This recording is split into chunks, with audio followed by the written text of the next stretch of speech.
Hello everyone, आज के इस वीडियो में जो है हम 498 ए के बारे में बात करेंगे। रिसेंटली सुप्रीम कोर्ट ने अपना जजमेंट दिया रिगार्डिंग 498 ए। साथ ही साथ सुप्रीम कोर्ट ने ये भी बोला कि हस्बैंड और वाइफ के बीच में जो है रिश्तेदार और पेरेंट्स को दखल अंदाजी नहीं करना चाहिए, और करनी चाहिए क्या। तो आइए जानते हैं, हम इस वीडियो में देखेंगे कि क्या सुप्रीम कोर्ट ने ऐसा बोला कि पेरेंट्स क्या दरार बनते हैं या पेरेंट्स दरार नहीं बनते हैं। साथ साथ सुप्रीम कोर्ट ने ये चीज़ भी बोली कि जो 498 ए है ना, हमें उसमें चेंजेस करने की ज़रूरत है। अब जो भारतीय न्याय संहिता में सेक्शन 85 और 86 हो गया ना, पार्लियामेंट को इसको संशोधन की ज़रूरत है कि पार्लियामेंट जो है वो इसमें संशोधन करे, ऐसा जो है वो डायरेक्शन सुप्रीम कोर्ट देती है। चलिए देखते हैं इस वीडियो में कि आखिरकार सुप्रीम कोर्ट ने 498 ए पे ऐसा जजमेंट क्यों दिया। क्या वो पेरेंट्स के खिलाफ है या पेरेंट्स के साथ है। Before we start a video, मैं आपको बताना चाहूँगी, वी द जूरी स्टार थी providing you the test series only just 99 rupees, जिसमें आपको 10 सब्जेक्ट टेस्ट मिलेंगे, साथ ही साथ 5 एफएलटी मिलेगी। Hurry up, just download our app and purchase the test series of just ₹99। अगर आपको हमारी एप्लीकेशन डाउनलोड करने में या टेस्ट सीरीज परचेज करने में कोई भी प्रॉब्लम आ रही है, just contact on this number. चलिए, जी हाँ, आज के इस वीडियो में जो रिसेंट जजमेंट है सुप्रीम कोर्ट का, जो अभी 2-3 घंटे पहले दिया गया, उसके बारे में जानते हैं। केस का नाम है Achin Gupta versus state of Haryana and another. ये जो केस है Achin Gupta versus state of Haryana, in all the cases है द वाइफ कंप्लेन हरासमेंट। ठीक है, यहाँ पे सुप्रीम कोर्ट ने क्लियर इस केस में बोल दिया कि जितने भी केसेस होते हैं हरासमेंट के, जो वाइफ फाइल करती है, आप उस पर 498 ए डायरेक्टली नहीं लगा सकते। जरा सा कुछ हुआ, मारपीट हुई, आपने जाके 498 ई लगा दी, तो क्या आप हर केसेस में 498 लगा दोगे? भाई 498 तो ये बोलता है कि आपके अगेंस्ट जो है, एक वुमेन के अगेंस्ट हस्बैंड या उसकी फैमिली ने क्या किया, कोई क्रुएल्टी करी, आपको मारा, तो क्रुएल्टी लगाऊंगी। लेकिन एक छोटी सी नोकझोंक पे क्या क्रुएल्टी में आएगी?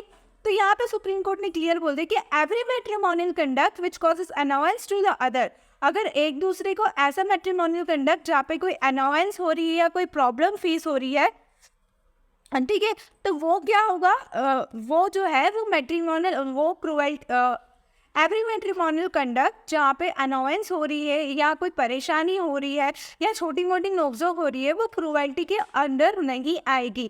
ठीक है, और happen in day to life, क्योंकि सुप्रीम कोर्ट का मानना है कि ऐसी परेशानियां, ऐसे झगड़े, छोटी मोटी नोकझोंक डेली लाइफ में चलती रहती है। अब अगर ये डेली लाइफ की भी प्रॉब्लम्स को आप क्रुएल्टी बनाओगे, तो ये हर चीज़ में आप 498 को अप्लाई नहीं कर सकते। चलिए, फिर क्या बोला कि 2 जजेस की बेंच थी, जस्टिस जीवी पारदीवाला एंड मनोज मिश्रा। उनका क्या स्टेटमेंट है, आइए जानते हैं। Utilisation of police machinery holding the husband, यहाँ पे मैंने आपको पहले भी बोला था, जनरली क्या होता है कि जो गर्ल है, जो वाइफ है, उसके पेरेंट्स जो है वो क्या दे देते हैं, पुलिस वाले को फिरौती दे देते हैं, ताकि पुलिस वाले जो है वो जल्दी एक्शन ले ले और उस तरीके से वाइफ को जो है प्रेशर बना के बोले। तो यहाँ पे सुप्रीम कोर्ट ने क्लियर बोल दिया कि ऐसी पुलिस अथॉरिटी जो फिरौती लेती है और हस्बैंड और वाइफ के रिश्ते को खराब करती है, वो पुलिस पे भी एक्शन लिया जाना चाहिए। Judgement authored the justice Pardiwala commented that dispute between couple, और इस तरीके से क्या होता है कि जो डिस्प्यूट है हस्बैंड और वाइफ का, वो कॉम्प्लिकेटेड होते जाता है due to the interference of the parents and relative. देखो, को हस्बैंड और वाइफ का रिश्ता जो है वो खराब करने में सबसे बड़ा मेन होता है पेरेंट्स और उसके रिलेटिव्स का। ऐसा मानना मेरा नहीं है, ऐसा मानना है सुप्रीम कोर्ट का कि दो रिश्ते को खराब करने में हस्बैंड और दो रिश्ते को खराब करने में पेरेंट्स और रिलेटिव बहुत ही भूमिका निभाते हैं। बल्कि उनको टाइम देना चाहिए, कंसिलिएशन का टाइम देना चाहिए कि आप अपने झगड़े को आपस में सॉल्व करो, ना कि आप वाइफ को भड़काओ। ऐसा स्टेटमेंट देती है सुप्रीम कोर्ट। चलिए, मैनी टाइम पेरेंट्स इंक्लूडिंग, ये बोलते हैं कि many times the parents including the close relative of the wife make a mountain out of the mall. क्या होता है कि जो पेरेंट्स और क्लोज रिलेटिव मिलकर क्या करते हैं, बाग का पतंगड़ बना देते हैं, राई का पर्वत बना देते हैं। इंस्टेड ऑफ उनकी प्रॉब्लम को सॉल्व करने की बजाय वो उनको भड़काते हैं, और ऐसे भड़काते हैं कि वो एक दूसरे से नफरत करने लग जाए, फैमिली एक दूसरे की तरफ ना देखे। तो ऐसा बिल्कुल भी नहीं होना चाहिए, क्योंकि हर घर में जो है फैमिली इश्यूज होते हैं, हर घर में हस्बैंड वाइफ की लड़ाई झगड़े होते हैं।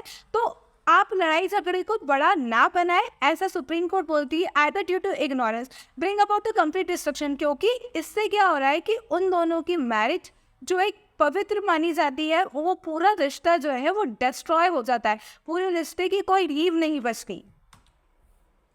ठीक है, द फाउंडेशन, यहाँ पे सुप्रीम कोर्ट ने एक और चीज़ बताई कि फाउंडेशन ऑफ साउंड मैरिज क्या होता है, कि आप एक साउंड मैरिज में रह रहे हैं, एक बहुत अच्छे मैरिज रिश्ते में रह रहे हैं, तो वो साउंड मैरिज होता क्या है। देखो, the foundation of sound marriage is tolerance, adjustance and respecting one another. Supreme court का कहना है कि अगर एक साउंड मैरिज तब माना जाएगी जब आप में टॉलरेंस की कैपेसिटी हो, आपको एडजस्टमेंट करने की कैपेसिटी हो, साथ ही साथ आप एक दूसरे की रिस्पेक्ट करते हो। अगर आप में ये 3 चीज़ है ना, तो आप एक साउंड मैरिज में रह रहे हो और आपके बीच में कभी झगड़ा नहीं होगा।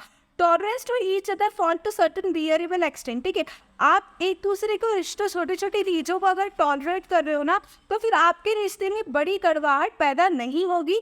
ठीक है, साथ ही साथ what is said to have been made in heaven, the court must appreciate all the quarrels. और ये भी बोला गया कि जितने भी क्वेरल्स है ना, जितने भी झगड़े हैं, उनको आप क्रुएल्टी में नहीं लाओगे। आप क्या करो कि जितने भी झगड़े हैं उनको प्रॉपर तोड़ो, कि क्या वो क्रुएल्टी में आएंगे, क्या वो क्रुएल्टी में नहीं आएंगे। उसके बाद आप इन्वेस्टिगेट करो, उसके बाद देखो कि क्या वो क्रुएल्टी का मैटर है, तो ही आप 498 लगाओ। आजकल आप लोगों ने क्या बना लिया, नियम बना लिया कि बस अगर हस्बैंड से मारपीट हुई उसके फैमिली के द्वारा, तो आप डायरेक्ट जाके 498 लगाते हैं। तो सुप्रीम कोर्ट ने यहाँ पे क्लियर कर दिया कि 498 लगाने से पहले प्रॉपर इन्वेस्टिगेशन हो, ताकि जो है वो कोर्ट की अवमानना ना हो। Also the practice adopted by the wife and her family of reaching the police station approaching। ठीक है, ये जो प्रैक्टिस जो है ना, वाइफ और उसके हस्बैंड डायरेक्ट, वाइफ और जो उसकी फैमिली मेंबर है, वो क्या करते थे, पहले ही पुलिस स्टेशन पहुंच जाते हैं और एफआईआर कर देते हैं। बल्कि ऐसा नहीं होना चाहिए, वो पुलिस स्टेशन पहुंचे तो वहाँ पे दोनों को कंसिलिएशन का टाइम देना चाहिए, दोनों को आपस में झगड़े निपटाने का टाइम देना चाहिए, ताकि उनके बीच का जो झगड़ा है वो सॉल्व हो जाए।